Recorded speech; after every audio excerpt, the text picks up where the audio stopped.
What's going on, Met fans? My name is Randy, and you are watching the Randy Talks Mets channel, where you get your latest Mets videos, Mets news, anything you don't know about the Mets. And today's video I want to talk about is breaking news. Frankie Montas has been diagnosed with a high lat strain, guys. He's going to be out 6 to 8 weeks, guys. Leave a like, comment, subscribe if you enjoy Mets videos and this video in general. Guys, Frankie Montas, this was the Mets' first big signing. The first big signing was Frankie Montas. He was signed for 2 years. What was it? $34 million, something like that.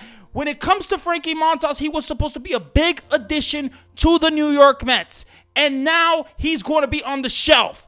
I don't understand how David Stearns and the Mets don't find out this information before you sign this guy. I know didn't he have a full physical? It just makes no sense how the fact that you don't find out this information before you sign a guy and now he gets injured. I just don't understand it, but Frankie Montas was supposed to be a big-time addition to the rotation. He went 7-11 with a 4.84 ERA. That isn't great. But for some reason, David Stearns sees potential in this guy, and I guess it was the fact that his strikeout numbers were up last year, so that's why maybe David Stearns was attracted to the situation and wanted him on this team.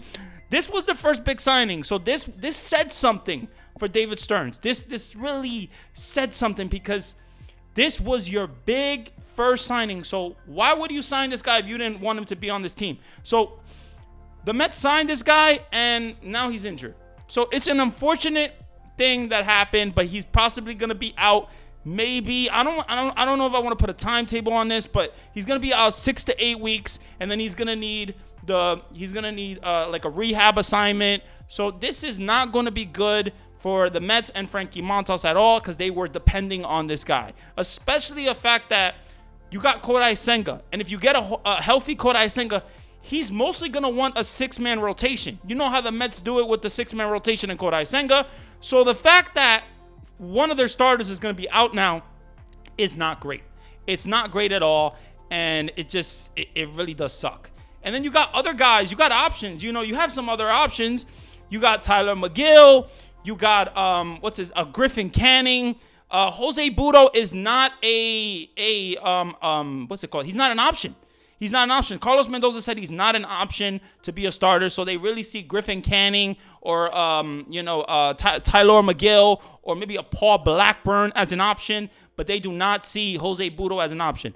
Now, Griffin Canning went 6-13 with a 5.19 ERA. Not great at all. I think when it comes to Griffin Canning, he was going to be a reliever for this team. He was going to be a guy that was just basically signed for death. And now you kind of need this guy. You're going to kind of need Paul Blackburn. You're going to need Griffin Canning. You're going to need these guys. It's a long, long season. It's a long season. But the fact that Frankie Montas, man, he got injured, it sucks. It really does suck for the Mets, because you don't know what this rotation is really going to look like or how they're going to perform. But Frankie Montas, you were depending on. The Mets were depending on Frankie Montas to be maybe a different addition. Maybe he could be maybe he can have a better season than he had last year. Who knows? Maybe the Mets and their pitching lab, they believe in their pitching lab. So it kind of sucks that this guy got injured. But it kind of is what it is. Now you kind of move on. You got to move on. You got to look for another starter. Maybe it could be a Griffin Canning. Maybe it could be a Tyler McGill. Now, Tyler McGill pitched in 9 games. He went 4-5 with a 4.04 ERA. Tyler McGill is a guy is better than Griffin Canning. To me, I think he's better than Griffin Canning. I think he's a better option than Griffin Canning. Is he a better option than Paul Blackburn? Maybe. Who knows? But when it comes to the rotation, they're going to need depth. They're going to need these guys. It's a long season, and we will see what happens. But I just think that this breaking news, the fact that Frankie Montas is not going to be a part of the rotation to start the season, it really does suck for the New York Mets, because the fact that you didn't make a trade for Dylan Cease, you didn't sign a Jack Flaherty, you didn't sign a Walker Buehler, that type of stuff is going to possibly hurt you. And I don't want it to hurt the Mets, because I'm a big Mets fan. And I'm just hoping the most positive thoughts for the Mets and the rotation.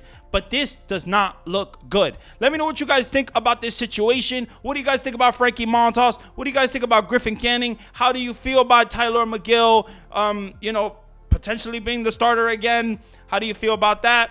If you enjoyed the video, definitely do me a favor, leave a like, comment, subscribe. This has been Randy, and you have just watched the Randy Talks Mets channel. I'm out of here. Have a good one. I love GM for life.